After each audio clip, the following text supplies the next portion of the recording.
Barakatah Yahweh, Barakatah Yahushai, Barakatah Yahweh, Barakatah Yahushai, Barakatah Yahweh, Barakatah Yahushai, Kol Halonyim La, Adonai Yahweh, Ba'ashem Shamalak Yahushai, Ba'ashem HaKadash, the bonus of the apostles of the elders, great millstone, be salutations to the hopeful elect, Habel Shamalak Dawadah, now King David, enter the fusion of faces that look like DC nations, but attention goes back to Abraham, Isaac, and Jacob, the warrior who's chosen sea line, Shalom.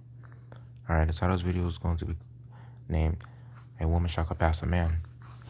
And you see from the title of this article, it says women now hold more jobs than men in the U.S. workforce.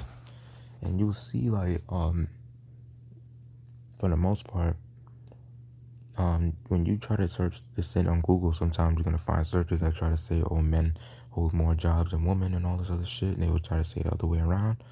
But for the most part, a lot of men don't understand. A lot of guys need to understand this is a feminist, so it's based society. This whole country is all based on feminism. So of course they're gonna uplift the woman, and of course they're gonna give the woman more opportunities and more jobs. And and Esau does this mostly to, against our people, to according to the nation of Israel, he does this against our people to make us feel, to make the men of our nation, especially the black man, feel like shit.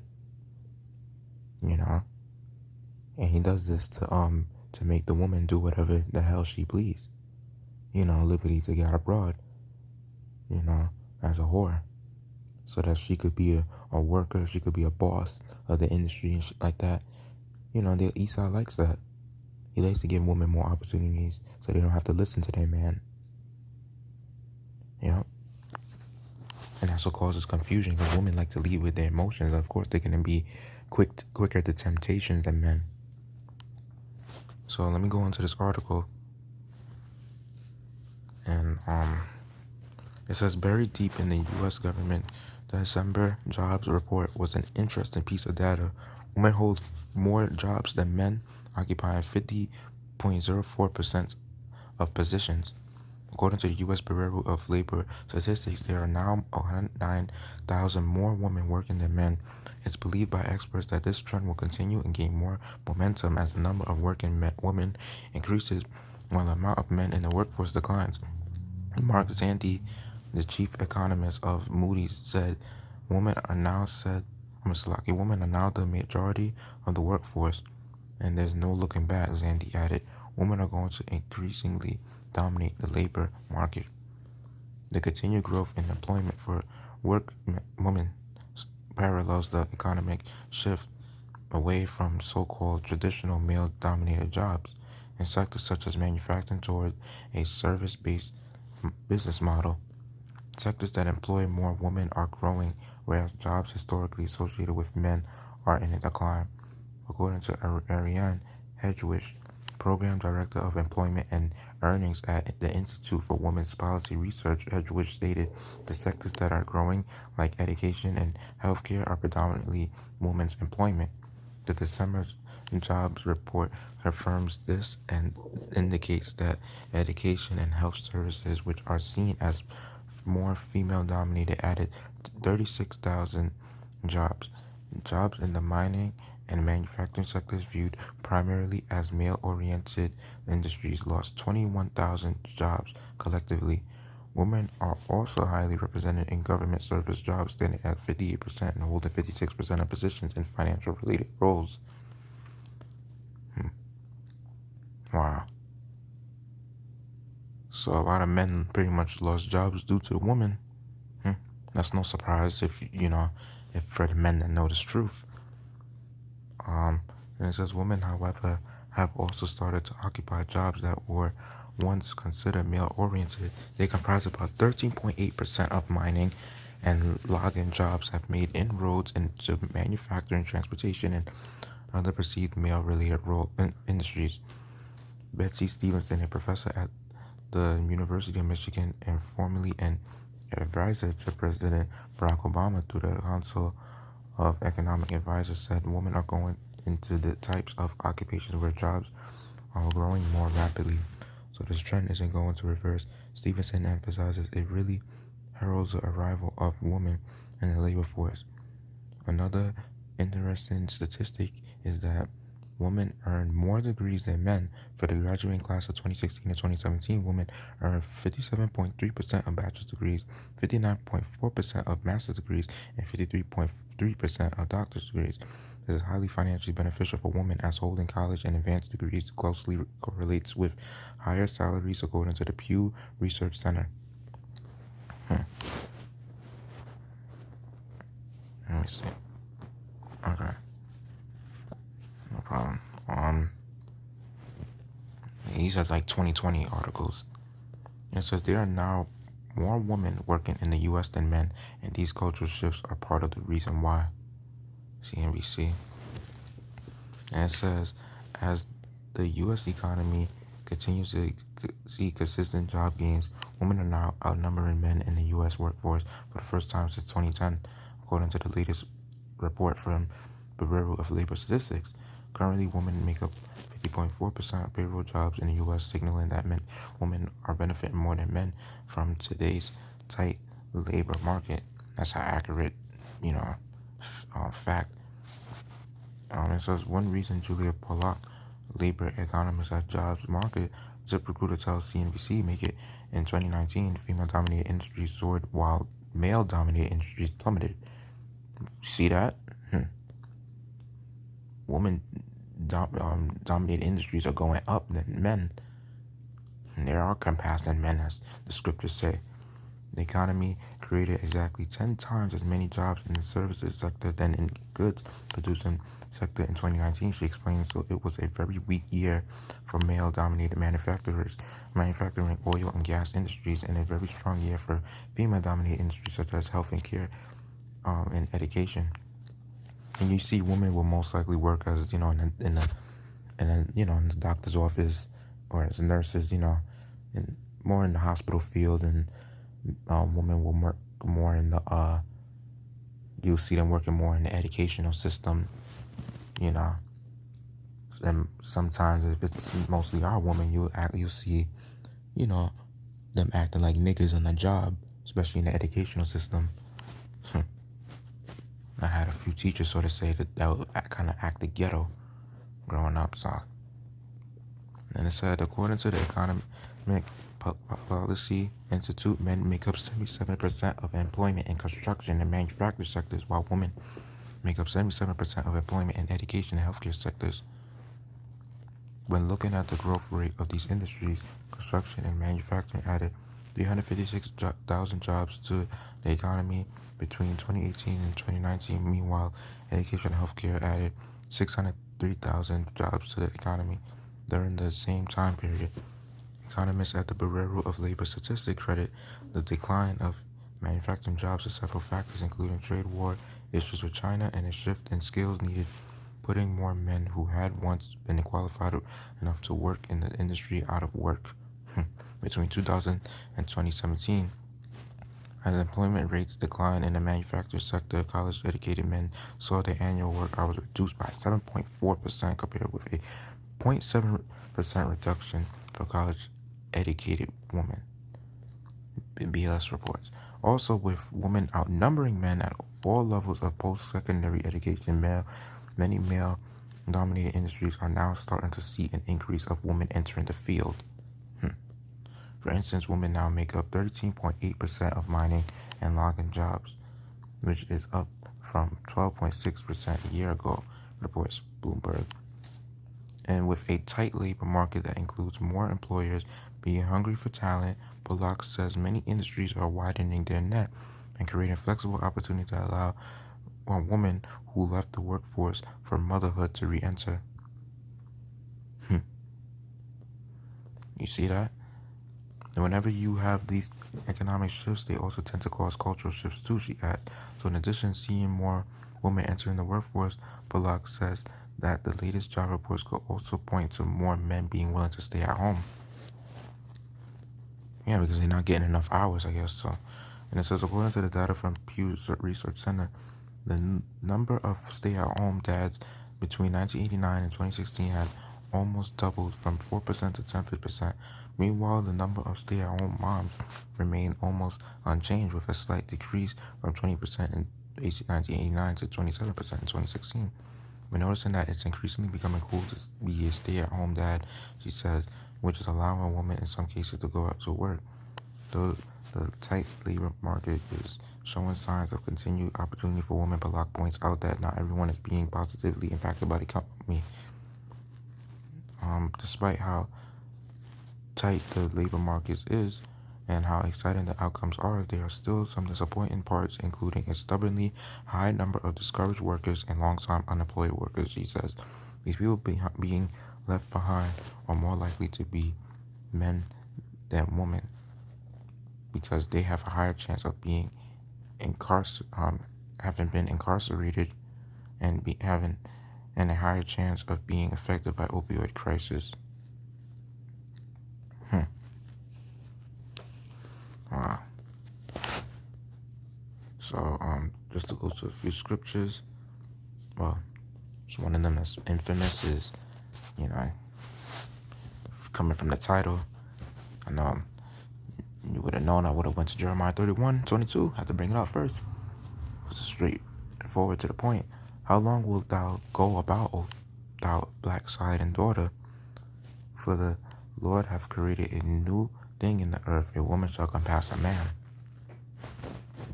Probably want to go into that word backsliding. Let's see.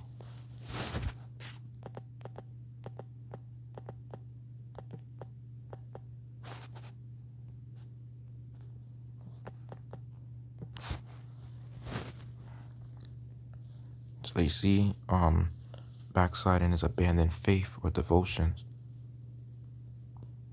You know, like pretty much in its truth, that's how women are deemed as. Like, you know, they are traitors of our nation. You know, because they're supposed to have a role of being in this truth, and it's like they don't want to do this. So now you see it says in the Blue Letter Bible, the word for backsliding. Strong's H 7728. Shovave. Shovave. Shovave. Back turn, apostate, backsliding. Now let's look up that word apostate.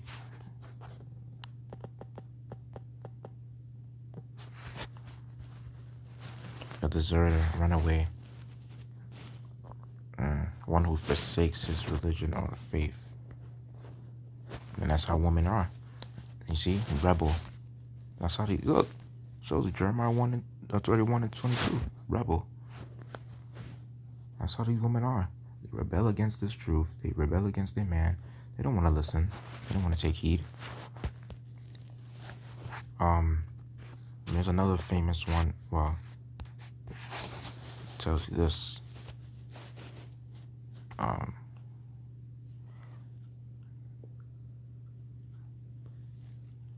It says, Isaiah 3, the 3rd chapter, verse 12.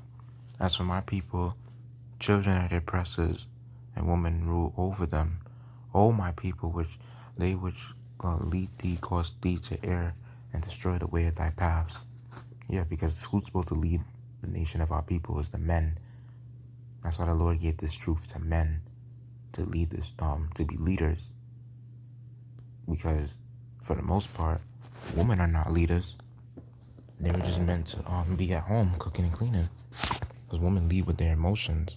They don't lead with logic, you know, for the most part. You know, when you try to how you gotta deal with a woman that's upset. She don't want to listen. She want to be angry. You gotta deal with her when she's happy. You know, for the most part, women get more emotional than men. And that's a fact.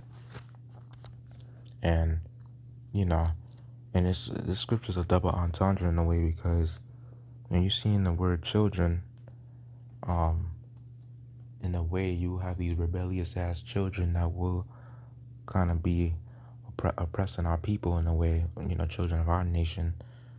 But most likely those children are talking about Esau for the most part. But it could sometimes tie into like how, you know, the children of our nation are just, you know, kind of like they oppress the families and stuff like that too. So, but another thing is that for the most part, it is this lesson is just mostly, talking about how these women really surpass men.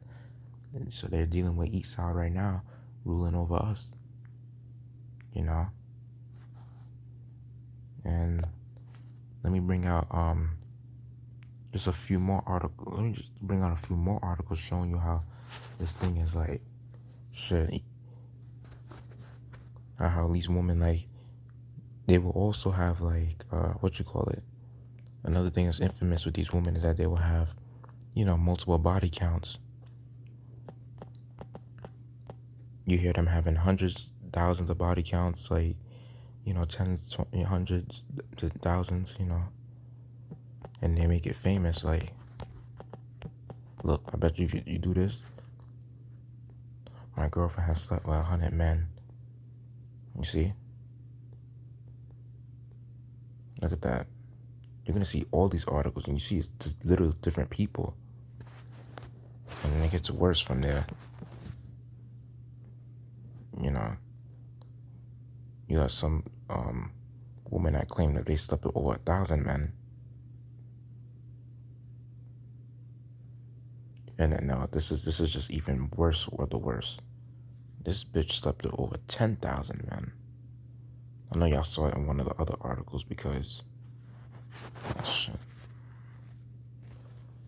I mean, y'all saw it in the other search because, I saw it too, but I just wanted to show you like how it got worse. All right. So basically, it said, meet the woman who slept with 10,000 men. It's explicit and distressing content. Her name is Gwyneth Montenegro. Says she slept with more than 10,000 men.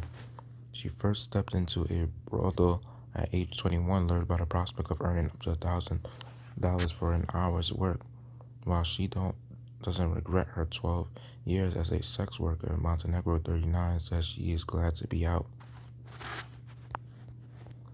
Now, she is trained in neuro-linguistic programming, NLP, an approach to personal development and psychotherapy made popular by American motivational speaker Tony Robbins. She teaches women how to understand men and get the most out of their relationships.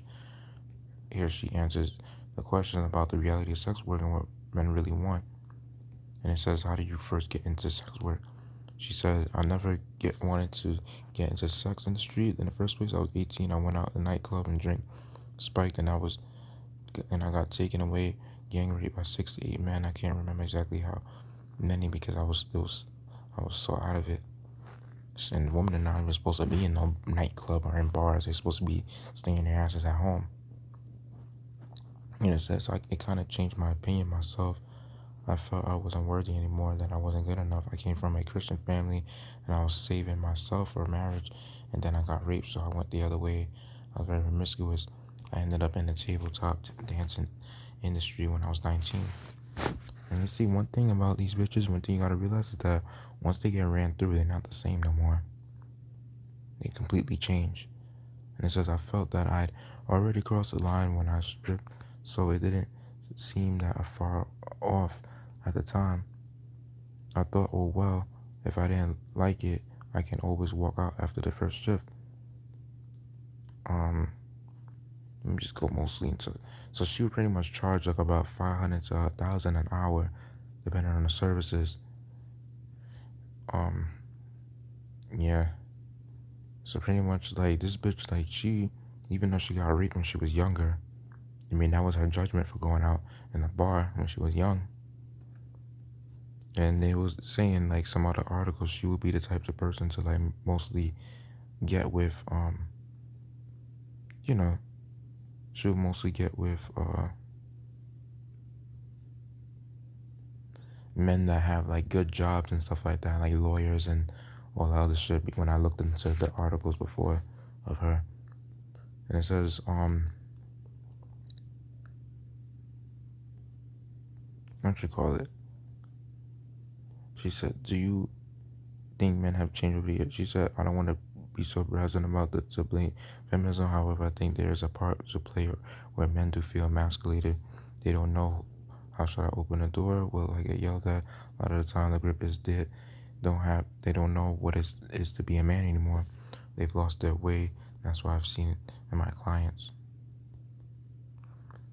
But mostly the men that you ever find in this and out of the nation of our people are Israelite men, and starting with the men that have this truth, and which is the hopeful elect. We're the real men. I don't run this off. I'm part of that number. Because when you have this truth and this understanding, it turns you into a real man. So that's how it is. And another thing is that with this truth is like you have to be, with a manly like mindset. These women, you gotta understand something about these women. You shouldn't really be going crazy over these bitches. And look how, like when you search that bitch's name up, like just look at how her face look. Like that's really just horrible. You could just really see that this bitch has been like looking like a fucking artificial intelligent robot. Like look like a fucking demon. And they even had a book of her saying that she's pretty much famous for this, for having the most body counts. We put up women with the highest body count. Look at that. So any guys saying that, you had women that hit double digit, triple digit body counts, quadruple digit, guess what? This bitch hit quintuple digits. 10,000. Shit. That's like over 9,000. And like, what Vegeta said in Dragon Ball Z, that shit is over 9,000. Like, shit. This bitch, that shit is crazy. And you got people over here saying in the YouTube video, does body count matter? The fucking hell yes it does. I don't give a fuck how much fucking surgery she got on her vagina, how much surgery she had on her bodies. Like, that's artificial, man. That's fake. That's something about this country. Everything is fake. Everything is, as long as it looks pleasing to the eye, as long as it feels good, that's all that matters. Nah. It's fake. People don't really see the spiritual message behind it. And that's everything in this kingdom. A lot of things are artificial. You got Esau having artificial food, artificial reality, artificial entertainment. What the fuck? Everything is fucking artificial. Artificial false miracles. Like, come on, like with his technology, acting like they're healing the people. Come on. That's why we need to get the fuck out of this kingdom. Everything is so fucking fake. And everybody believes in a damn lie. Once a rumor is spread, people are gonna believe that for a fact, especially if it's spread by mainstream media. And you best believe that. Let me get into another scripture because the spirit really got me on this bitch. Seeing her face, like you would want to, in the ancient world, you try to get with another man, you try to do that adulterous shit, you're supposed to be burned alive. I'm pretty sure even if you got raped going out in a nightclub, your ass is supposed to be put to death. But nah, even after she got raped, she still wanted to do more of that horse shit. Because she got ran through. And like I said, when bitch get ran through, she not the same. It changes her mindset. And the men in the ancient world, men knew this. That's why they were strict on killing anybody that committed adultery or anyone that was pretty much like raped or whatever. Like that. That's how serious it was. Because women are weak vessels. What's that scripture called? Oh, it was in Jeremiah. Okay. So it says Jeremiah 3:1. Then they say, if a man put away his wife, and she go from him, and become another man's, shall he return unto her again? Shall not that land be greatly polluted? But thou hast played the harlot with many lovers, yet return unto me, saith with the Lord. Lift up thine eyes unto the high places, and see where thou hast not been lying with, in the ways that thou sat for them as the Arabian in the wilderness, and thou hast polluted the land with thy whoredoms and with thy wickedness. Yeah, because why you think you see like a lot of STDs, you know, on the rise? Why you think you see a lot of STIs, on the rise? You probably have doctors naming new ones, coming out the blue, you know? And it's like, when it's coming to knowing this information, like, you shouldn't really be thinking that way, that you want to be, happily having sex with a woman that has been ran through, with a bitch that had been ran through, you know? It tells you in the scriptures, I think it was Ecclesiastes, oh shit, Ecclesiasticus, Slakia for that. Ecclesiasticus says, like, 25, a shameless woman is counted shall be counted as a dog, but she that shamefaced will fear the Lord. And that's why we call them bitches, because it tells you in Ecclesiasticus 26:22, a harlot shall be counted a spittle, but a married woman is a tower against death to her husband. Yup. It tells you in Ecclesiasticus 26:24, a dishonest woman contemneth shame, but an honest woman will reverence her husband. It's really a stigma that how you see a lot of bitches that really want to play cock carousels and not want to get with one man to another. But you know what? It tells you that Ecclesiasticus, let me see. I forgot what scripture it was.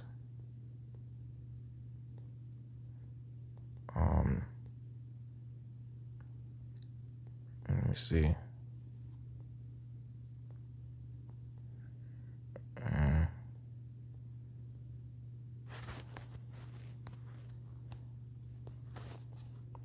Let me see. —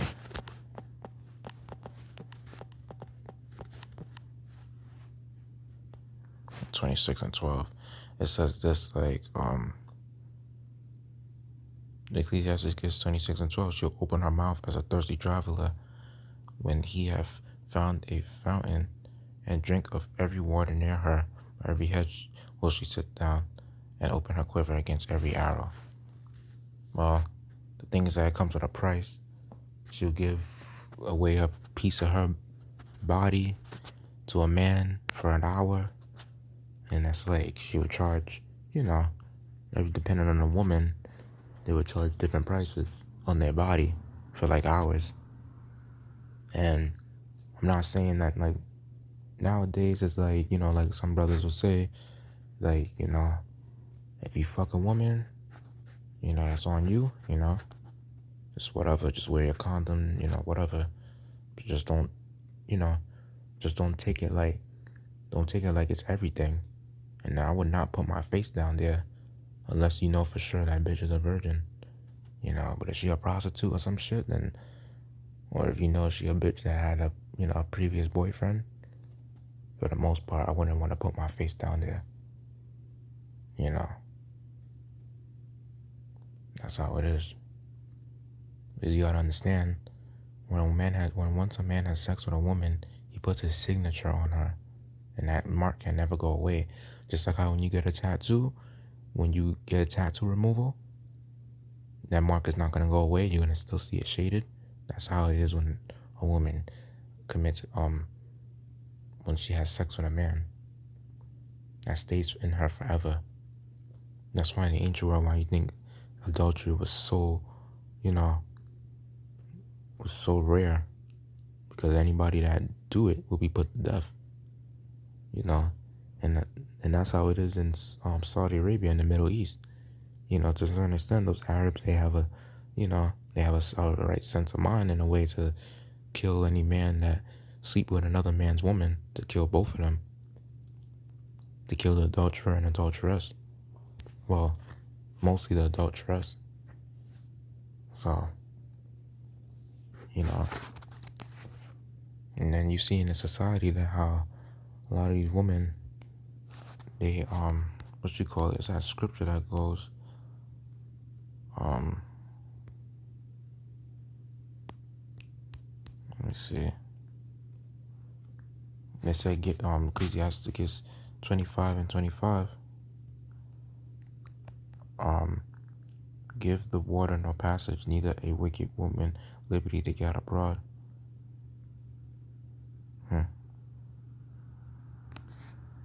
Yeah. And then it's like, it tells you in Ecclesiastes 25 and 21, stumble not at the beauty of a woman and desire her not for pleasure. Yeah, because you know why? 'Cause she might be that same type of bitch that might scam you. Yeah. And there's guys that have stumbled at woman's beauty and they pretty much got scammed online, trying to pay for, you know, probably trying to mobile pay a bitch before seeing her, some shit like that. You know, probably because you're seeing pictures or videos of her. She probably was speaking to you or whatever. You know, because some guys, they'll get into that, like paying for a prostitute for an hour or some shit. So, what tips I will give if you want to try to pay for that, you know, just make sure that you FaceTime her, make sure you call her on something where you can see her face and you see her talking to you, and make sure you have enough money to meet her up in a hotel or motel and, you know, and pay her for the hour or something like that. Make sure it's a public place when you meet that person, because, you know, you want to be safe for anything and always use wisdom. So, yeah. Hope I made the lesson edifying. I'd like to give all glory, praise, and honor to Adonai Yahweh, Bashem Shamalak Yahweh Shai, Bashem Kakadash, the honor to the apostle and the elders, great millstone, peace, teachers, don't feel elect. Yahweh Shem Shashalak Rayam, Adawam Yam, Wa Ababa, Shalom.